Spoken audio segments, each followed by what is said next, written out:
Have you ever wanted to talk to someone new, but didn't know what to say? You looked at them, you smiled, but your words got stuck inside your throat? Hi again. Today, I want to share the story of how I made my first real friend at school in the USA. It wasn't easy, it wasn't quick, but it changed everything. The next day, after my first day of school, I still felt a little nervous. Not as scared as before, but there were butterflies in my stomach. At breakfast, my host mom asked, "Are you excited?"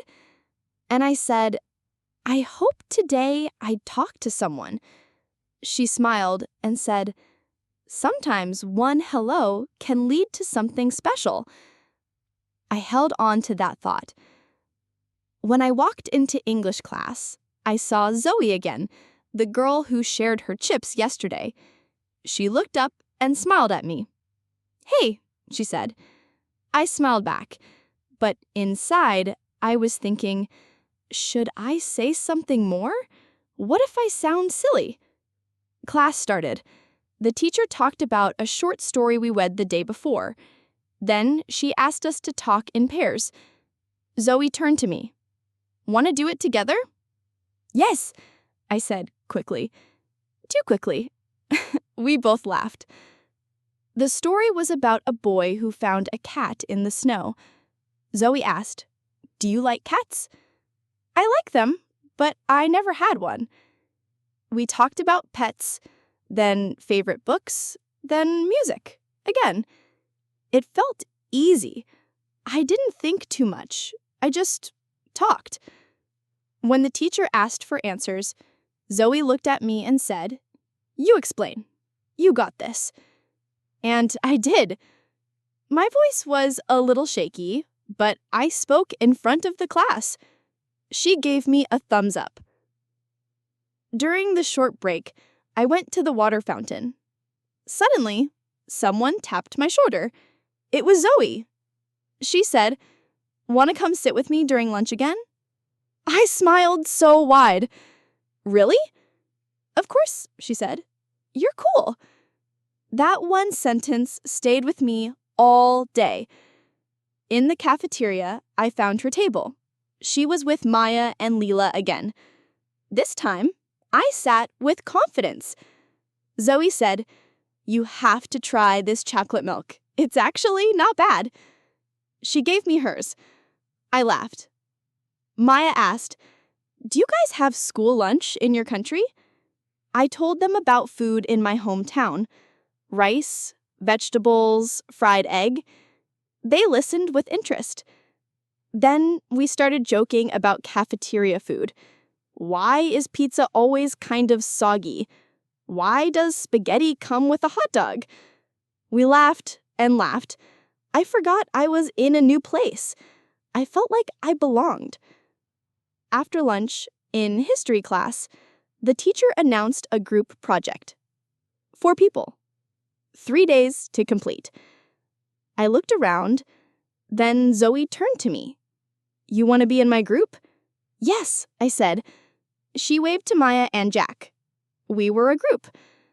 We had to research a famous event in history. We chose the first moon landing.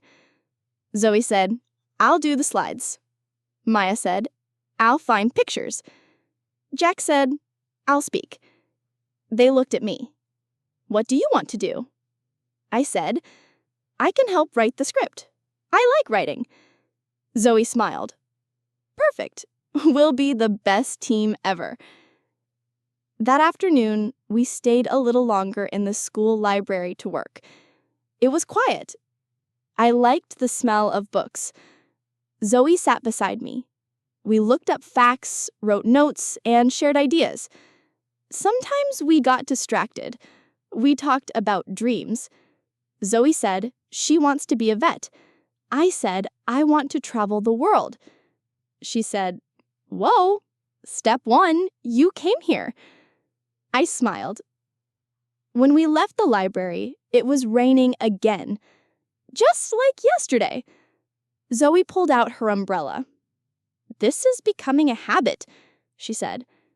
We both laughed. We stood together under the umbrella, waiting for our rides. Then she said something I'll never forget. "I'm glad you came to this school." That one sentence made my eyes feel warm.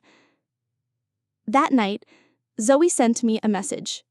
"Hey, good job today. Glad we're in a group. Talk tomorrow?" I stared at the screen and smiled. I typed back, "Thank you. Yes," emoji. I read the message again and again, not because it was fancy, but because it was real. A real friend. A real connection. Making a friend doesn't happen all at once. It starts with a small smile, then a short talk, then a shared laugh, then a message. It's slow, but it's real. You don't need perfect grammar. You don't need big words. You just need to show up and be kind. Today I learned something. You don't find friends. You build them, one moment at a time. Have you ever made a new friend in a new place? How did it begin?